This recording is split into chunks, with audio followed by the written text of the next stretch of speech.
Hello, welcome to AT&T ThreatTraq for February 10th, 2015. This program provides network security highlights, discussion, and countermeasures for cyber threats. We're joined today by Jim Clausing online. Welcome, Jim.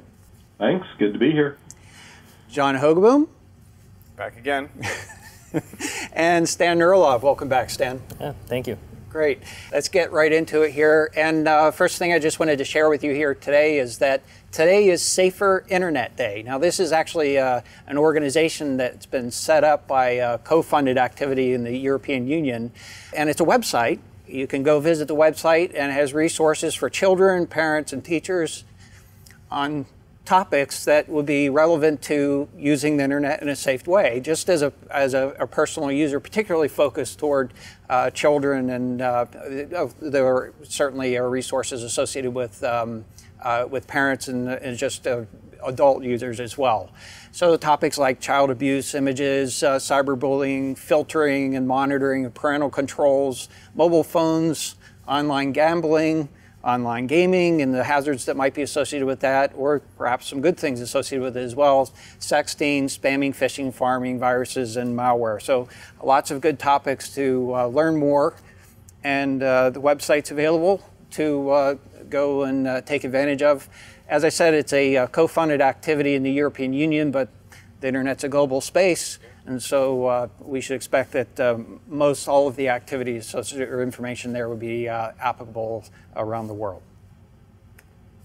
And with that, let's go and take a look at some of the things that we do to prevent malware. And Jim, I guess yesterday was, or today's Microsoft Tuesday, right? The Patch Tuesday. So tell us what we got. Today is Patch Tuesday. It's the second bunch of patches in 2015. There are a total of 9 bulletins released today.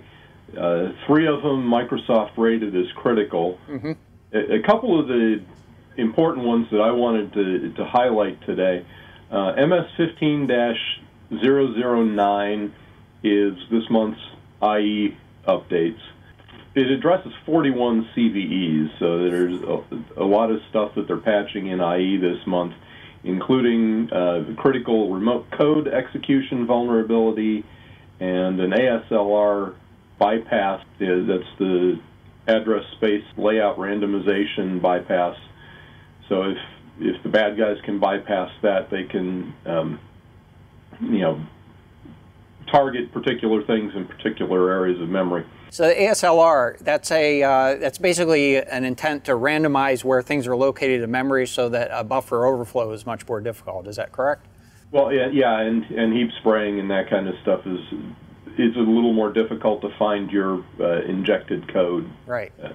The ASLR bypass, by the way, is the one vulnerability out of the whole bunch where there is a limited exploit in the wild already. So, so these IE patches are critical. They affect IE 6 through IE 11. Basically, this is one you definitely want to apply quickly. Right. The other one that I wanted to highlight today was MS15-011. And this one is a remote code execution vulnerability against the group policy. And basically what this one is if you're on a domain configured system, so a laptop or a desktop that's configured for a domain, and the bad guys can get you to attach to a network that they control. Mm-hmm. The laptops are especially going to be vulnerable to this particular one.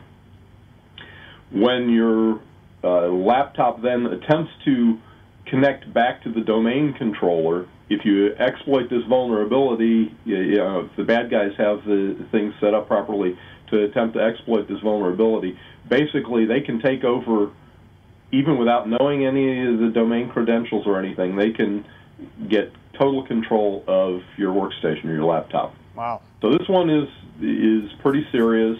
And unfortunately, I was looking down in the workarounds section of the bulletin, and there are no workarounds for this one. So those are 2 of the 3 that are listed as critical this month. The other bulletins cover Office 2007, 2010, 2013, including SharePoint Server and Office web apps. There's one in there that's a TIFF processing vulnerability. It seems like these graphic format things just don't ever go away. I mean, we've been seeing vulnerabilities in those since, I don't know, 2006 or something. Right. Yeah. There's one that's a TrueType font processing vulnerability. So if you can get somebody to browse to a website that's got an embedded TrueType font crafted thing, you can exploit them that way. Mm-hmm. There's also the Bulletin 17, I believe, MS 15-017, is a vulnerability in the Virtual Machine Manager.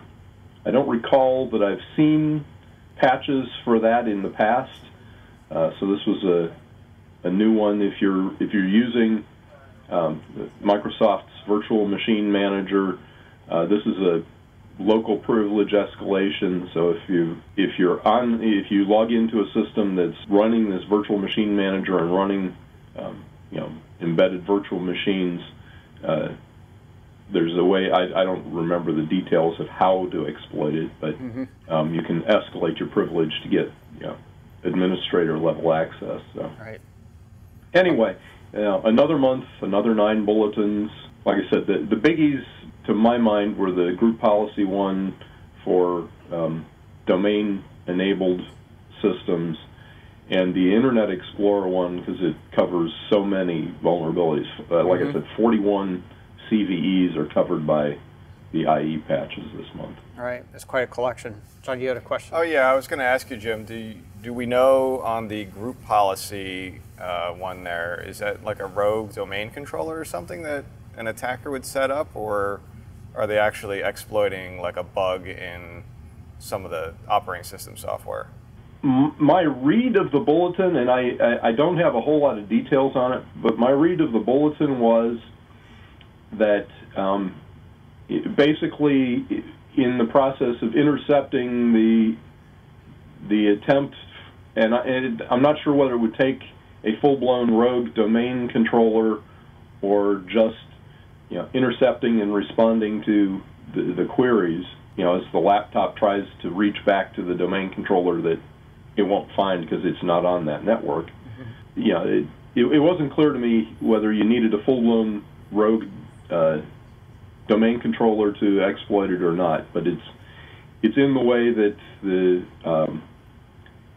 workstation or the laptop goes back to queries back to the domain controller and to retrieve group policy objects to be applied to the local workstation. Okay. Well, so you mentioned no workarounds. It sounds like the workaround, or if there's at this point, is to just be careful where you connect your laptop. Yeah, right. I mean, there's no technical workaround to prevent it. So, if you don't connect to, if you leave the workstation on your corporate network, well, then you're probably okay, unless somebody sets up rogue domain controllers within your network. But it's be careful where you plug into. Yeah, public Wi-Fi, coffee places, things like that would be dangerous. Those would be the places to avoid. Public Wi-Fi, or even hotel Wi-Fi networks until you get this patched. Or even my house. Even Stan's house. I don't know why is your house so malicious? Because Stan's connected. So thank you, Jim. And so we're going to go over to Stan here because he's obviously got maliciousness on his mind here. And so there was a recent article. Actually, this was featured on 60 Minutes about hacking cars, and we thought it would be useful to talk about this topic. Yes, actually coming off of last week where we talked about one particular manufacturer and some of the issues that they already patched, it was interesting to see that on 60 Minutes, this topic was featured again. And now it's healthy to see, you know, the last one, this was BMW, where they had basically announced a patching of some software. Yes. Now, they did that over there, right? yes, they applied the patch over the air, which was also another strong, another good sign for the industry, at least from their perspective. You know, obviously they figured out that, hey, it would be nice to be able to patch things over the air, and they had a way to do it. Yeah. So hopefully that's signed, right? Yeah. Signed over there, up well, the thing is, I think originally it probably wasn't. Yeah. So which was the problem? And that was last week. So in I think this report that was featured on 60 Minutes, I think they're trying to just call attention to the state of the way things are in the car industry. You know, there's so many manufacturers out there, and each one has their own way to engineer things and their own way to engineer security. And there's not a lot of transparency about how that's done. There's a lot of data that's collected by the cars as you drive around. You know, some of that is stored, but as the cars become more connected, some of that gets sent to the servers of the different manufacturers so they can improve customer experience and things like that. But it's not transparent to the consumer how these features work, how to I guess maybe disable them, or you know, by disabling them, maybe they're disabling the whole car. You know, so that's just one part of the report. And then the other part of the report is that they talk about how there's a lot of components now in the car that talk wirelessly. Like one thing that's pretty wireless in your car, I think, is the TPM, the tire pressure monitor system. That uses a wireless protocol, and so all of those kinds of things, they have potential for misuse or abuse. And I think it was interesting to see in the 60 Minutes report, some of the conceptual attacks against the car. And so, you might be able to attack the brake system or open the doors remotely, stuff like that. So I know that was all featured. I think one of the important things here is that, we're trying to, I guess there's some light being shed on the industry to show that, hey, there might be a problem here. Maybe there is or maybe there isn't, but maybe we need to pay more attention to it. Well, it's healthy to scrutinize. Yes. That is, to be paying attention. I mean, I think that's going to move things further along. Just not to digress too far here, but one of the things that I guess I've been talking for some time now about the Internet of Insecure Things, and more recently trying to make the distinction between what I describe as managed Internet of Things as opposed to unmanaged Internet of Things, and trying to make some distinctions between the criteria, or between the two. One where these unmanaged devices, they may have no patching process, let alone automatic patching processes.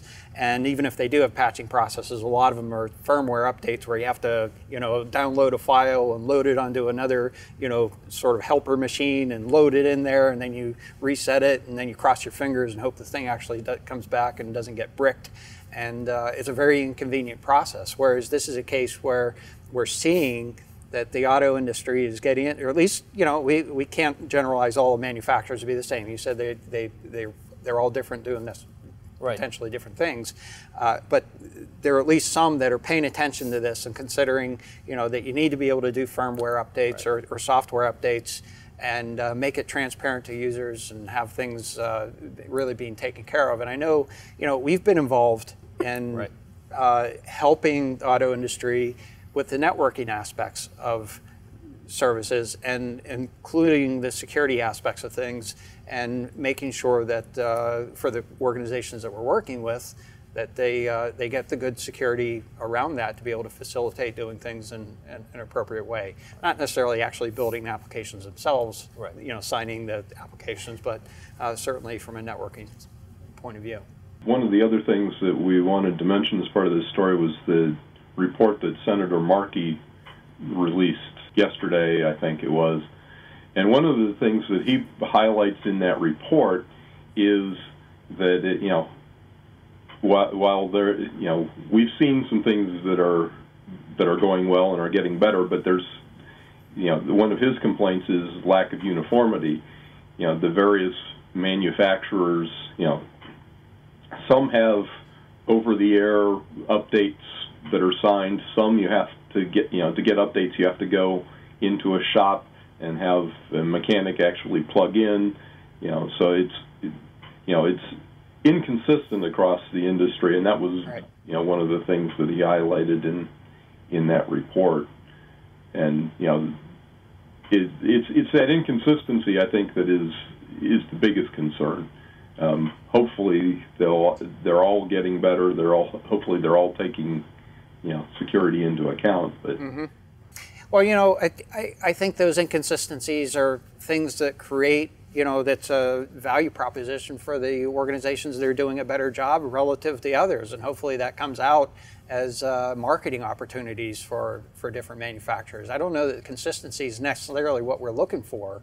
I think at least some prudency is necessary, and as we do safety standards for a lot of things, I think we've already talked about the notion that there should be some safety standards associated with things that connect to the network.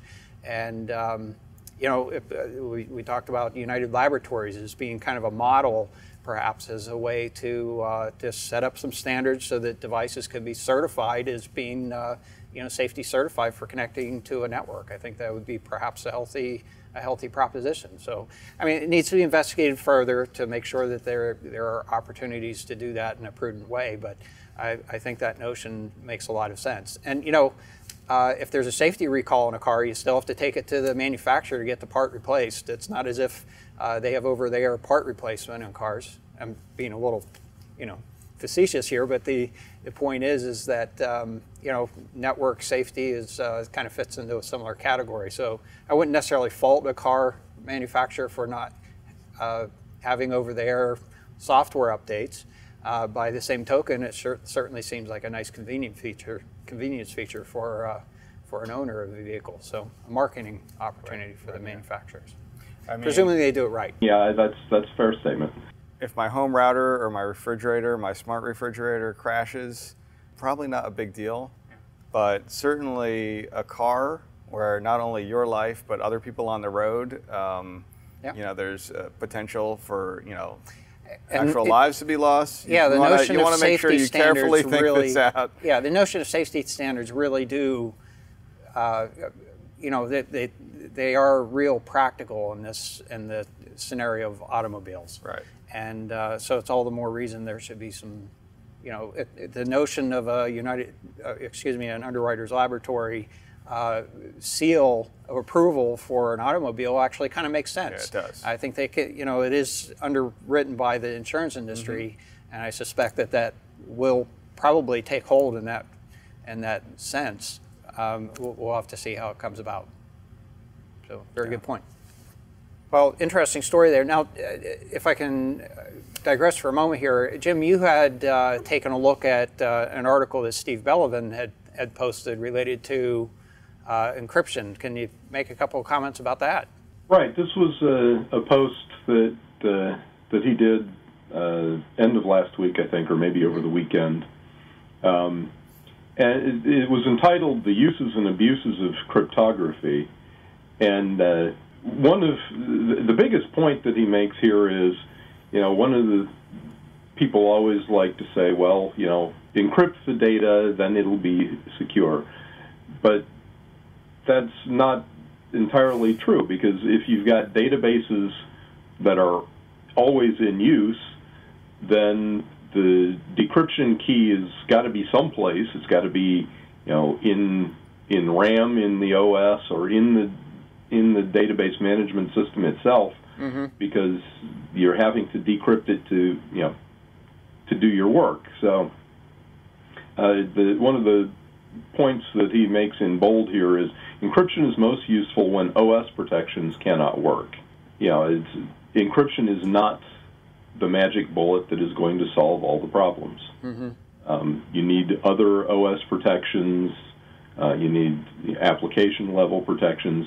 Encryption works great on things like, disks of laptops, because once you've shut it down, then any information that's on there is secure.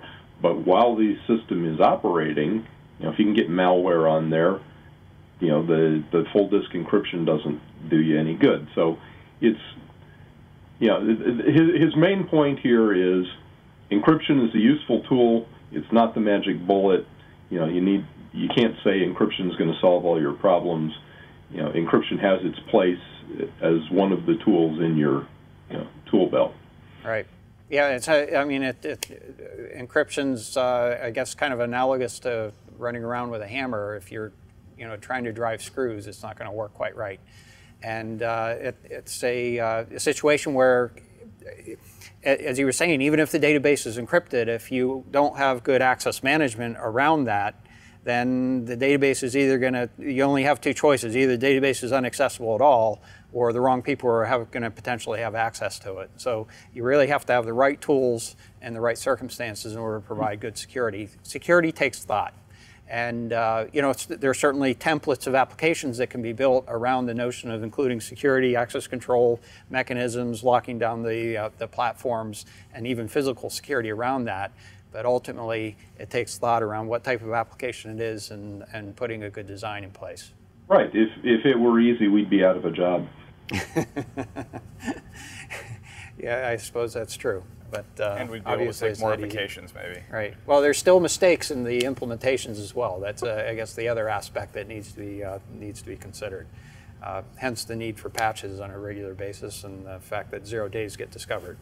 So before I digress too far here, back to you, John, on the, I guess, more spying activity going on. Right? Yeah, this is another interesting one in that they picked up some APT malware that's actually impacting Apple iOS devices, right? Which is uncommon for the most part. Android generally uncommon. We hear about a lot, but iOS not so much. And so to set the stage and kind of go back in time a little bit, back in October of 2014, not that long ago really, just a few months back, I think it was Trend Micro who reported on Operation Pawn Storm, which is, I believe I believe that it's a Russian-oriented actor set here.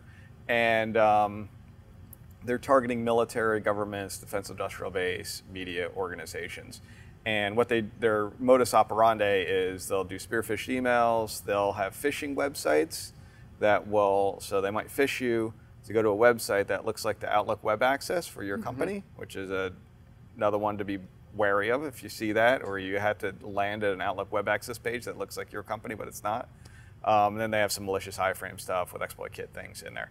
But the crux of Operation Pawn Storm was, unlike a lot of the very targeted activities where they might spearphish just a few people, it's called Pawn Storm because they will actually try to infect lots of people within that organization, with the intent that if I can get a lot of these pawns compromised, I might be able to either get the one I'm interested in or use one of those to get administrative rights, crack a password, and then laterally move over to a target that you're really interested in within that organization. At the very least, they probably buy some time. That is, it's going to take a while to clean out a whole bunch of infected devices, and so in the meantime, they potentially have some opportunities. Right. Right. So now there's a little shift. Recently involved in this same actor set, they've detected this X-Agent iOS malware. It's iOS _ X-Agent A and X-Agent B. One is just a piece of malware. The other is a version that is kind of hidden inside a game. I forget what the name of the game was. If you run it on iOS 7, it's completely hidden. Won't even have a little button there for you. But if it's on iOS 8, it will be visible. So they probably wrote it back when iOS 7 was around, and it's not forward compatible for their little hiding capabilities that they put in there. Has a lot of the common types of functionality that you would expect in a phone type piece of malware. So it can access your text messages, contacts, pictures, geolocation, where you're actually located, voice recording, turn on the microphone, record it, and send it to you so you can hear it. The kind of rub on this one is they're not entirely sure of the infection vector, although they have some hints. So first of all, they have at least one case where they've seen the phone is not jailbroken, and it was utilizing Apple's ad hoc provisioning. So if you're a developer of an app, you can do this ad hoc provisioning for, I think, 100 or less devices, and it allows you to test your app on your phone, prior to putting it onto the App Store. And so it's not necessarily signed at that point, is that right? I don't know if I don't know enough about how that actual developer program works and whatnot, but you can apparently, I think you put a list of device IDs in there that it's allowed to install on, and then if you can steer somebody to a URL that's on the internet, it will actually install using this ad hoc provisioning. But I don't really know enough about exactly how that works because I haven't really done Apple app development myself. But they've seen that that has been in play with this. Another possibility that they speculate is maybe via USB connection. So you plug your phone in, and now a Windows type machine that has some other malware on it might be able to kind of laterally move over to the device through USB. Device infection. Right, something like that. But I don't think which had been documented before, I think. Yeah, I think. Yes, yeah. There's lots of other various types of, like there was a Thunderbolt vulnerability for via the Mac or something too. You get physical access to the device, and all security bets are off. Right. So anyway, an interesting one in that iOS was in play, and that might help you understand the target set too a little bit of who would use iOS devices versus Android or versus other device sets. That they took enough initiative to try to build a piece of malware specifically for that platform, which other people have not really. Right. Because it's difficult. It's probably not surprising they want to attack Apple, but what's interesting to me, which is the advanced piece, is the infection vectors, because it's such a closed platform. Yes. That and we don't need, we're just speculating here what the infection vectors might be. Right. Well, that in my opinion is the greatest concern. If they basically are able to, trick somebody into installing something that off market, that's one thing. But if they're able to actually exploit the device and get the thing installed in the background, that's another matter altogether. Yeah. Well, the example they showed actually just had on your phone something where it said like tap here to install like in the browser or something. You click it, and it uses this ad hoc provisioning mechanism to put it onto the phone. Even if I'm not quite sure what details you need about that device, or if any. Like, do you need to know its UUID and put that into some config file ahead of time so that it will be able to install on that device, or what? I'm not quite sure how that all works, but anyway. Well, hopefully some additional information will come out about that in the future, because I think that is an important precedent. This is one of the cases where it's not the typical scenario that we've seen in the past, and if it works, it's likely going to develop. Yeah, we don't want this to become a bigger. Yeah, we don't want to see this all the time. Right. All right, so let's take a look at the internet weather for the last week or so here. First item is scan probes on port 53 TCP. That's DNS. I'm showing a year's worth of data here because I wanted to kind of lay out the situation. And as you can see, for a good portion of the last year, this kind of probing activity has been going on. That's been causing lots of alerts. Pretty much most of the probes here are from a single source in China. It's been going pretty consistently. I didn't go back and check the entire year to see if it was the same source. It may have changed over time, but certainly in the recent past, it's been consistently from a single source. That source is also probing on some other ports. Port 21, that's FTP, port 22, SSH, port 23, Telnet, port 25, SMTP, so mail transfer protocol, port 80, that's web, port 443, encrypted web, 3389, that's remote desktop protocol, and last but not least 8080, which is generally used for proxying activity. So clearly this is going around and looking for a number of different types of servers.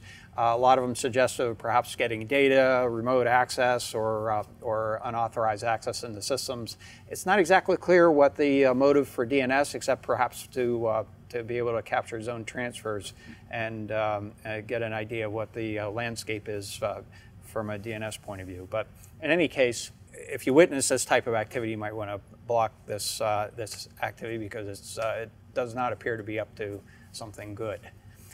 Next item here is scan probes on port 143 TCP. That's IMAP. That's Internet Mail Access Protocol. This actually, mostly the dark blocks that you see further to the right, we're looking at 60 days worth of data here, is attributable to a U.S. university. So I consider that to be innocuous. This activity from this university is pretty well known, relatively well documented, and so it's not something that I feel you need to be terribly concerned about. There are other ports that this university has been probing as well. I didn't go through the trouble to document it or share them all here, but there are a number of other sets of probing activity that you may witness associated with a U.S. university. Go ahead, Jim. Yeah, well, I think it's kind of interesting. I think last week we talked about IMAP S on 993, and a couple weeks ago we talked about POP3, and it's, looking at the shapes of the graph, and I know it's from the same organization that's doing the scanning, but it's very similar patterns, and it seems to be going through the email protocols here now. Yeah, so they've been basically, I think, looking for, I think it's just even looking more for than just the services. My impression is they're looking for very easy to access platforms, but I'm speculating a little bit on that topic. Next item here is scan probes on port 8009 TCP. That's Apache JServe protocol. John, are you familiar with this particular protocol? A little bit. I don't remember the exact details of what happens on 8009. I looked up the description of it. I wasn't particularly familiar with it because I'm not a web developer, but it says that it can proxy inbound requests from a web server through an application server that sits behind the web server. So it's basically a reverse proxy kind of application. Most of the probes here, again, from a single address in China, not the same as the previous one, and that same address is also probing on port 5800, that's virtual network computing, 5900, which is also associated with virtual network computing, 6379, I wasn't familiar with this one previously, it's Redis serialization protocol, which Redis is an application that provides caching things. We're going to look at that a little more closely. Port 8090, which is an alternate port for HTTP, and then 11211, which is basically a memory caching protocol as well, which I can't say that I understand fully. But yeah, Redis is also a memory caching yes, it is database, right? Right. It's basically in-memory database application. So what I thought would be useful is that, particularly because I wasn't particularly familiar with one, is take a little closer look at that one. Again, we're looking at 90 days of activity in this case, and you can see that probing activity has been going on fairly regularly as well. Pretty much focused, associated with this same source of activity. Redis is a NoSQL database which stores everything in RAM as a key value pairs, and by default it's a text-oriented interface that's reachable on port 6379 without authentication. And actually this quote is from a website of somebody that was actually doing a little bit of Redis hacking activity and demonstrating how easy it was to get into it. And so just a snapshot of the website where this guy goes into some relatively detailed documentation. He was actually trying to hack Redis via HTTP requests. And he discusses how tolerant the protocol is and how you can throw a bunch of things at it and it'll respond if you get it right. So that's, I guess, one of the things, if you're using this sort of application, you want to be kind of paying attention to the security attributes of it and make sure that it's doing as you'd intended for it to do and not other things. Right. That's one of the things that's easy to overlook in testing processes. The tendency is to test for the functionality to see if it does what you want it to do. The whole notion of security testing is trying to figure out what things it will do that you didn't intend for it to do, which is a much wider field of activities and often a challenge. Next item is top 10 most probed ports, and at the top of the list here we have port 135 TCP. We're going to take a little bit of a closer look at that. We haven't done that in a while. Followed by port 443 TCP. 443 has jumped up significantly in the rankings. It jumped up 11 slots to the number 2 spot here. It turns out that was associated with the same university we were referring to earlier. It was just sort of a spike in activity, so perhaps innocuous. And then followed by port 22 TCP, port 23 TCP. This is scanning around for Internet of Things. Port 9064, which is a proxy application, 1900 UDP, that's associated with a simple service discovery protocol, often associated with reflection denial of service attacks, as is port 19 UDP, which is 2 slots down from that. We have port 445 TCP, followed by 53 UDP, again, often associated with reflection attacks, that is 53 UDP.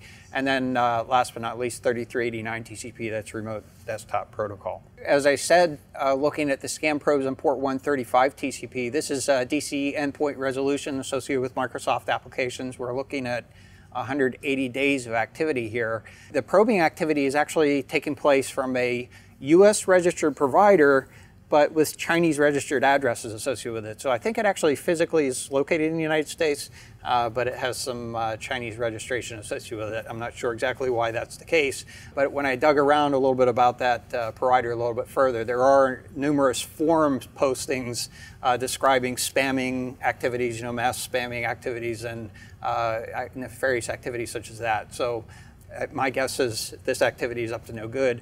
Now, you really shouldn't have port 135 exposed to the internet anyway. No. So, I mean, there have been numerous issues associated with that in the past. And as Jim was pointing out earlier, we still have vulnerabilities in true type fonts and graphics formats. And so we shouldn't rule out the possibility of still having vulnerabilities in applications like this as well. So don't expose them unnecessarily. Next item here is the most sources doing the probing, and at the top of the list, port 23, which is that botnet activity scanning for the Internet of Things. This is the unmanaged Internet of Things, as we were talking about earlier, followed by port 445, and actually the rest of the ports here aren't even interesting, so I'm not going to bore you with it. We will take a little bit of a closer look at port 23 TCP, and we're actually in a little bit of a lull in terms of the number of sources doing the scanning. I wouldn't get too comfortable about that. We've had lulls like this before. For example, back in the third week of December, we saw a little bit of a lull. I think they were taking a break. Perhaps they are taking a little bit of a break again, or perhaps busy doing some other activities. And it is still on the order of 30 to 40,000 sources that we see, unique sources, in a given hour, which is on the order about the size of the Conficker scanning activity. So relatively speaking, this is not small. Some of the other activity where it was up around 150 plus thousand sources in a given hour, that was enormously large. And this is just looking at it from a the perspective of our analysis platform. It's not necessarily a full scope analysis. There may be quite a number of additional sources. So these botnets have been associated with denial of service attacks, and we would anticipate that that sort of activity will continue. So that's our show for today. I'd like to thank you for joining us, and if you'd like to get in touch with us, and we encourage that, you can email us at threattrack@list.att.com, and you can find ThreatTraq on the AT&T Tech channel. It's att.com/ThreatTraq. It's also available on YouTube and on iTunes as an iPodcast, right? Podcast. Oh, forgive me. You can also follow us on Twitter. Our handle is @ATT Security. I'd like to thank you, Jim. Thanks, Stan. Thank you, John. I'm Brian Rexroad. We'll be back next week with a new episode. And until then, keep your network safe.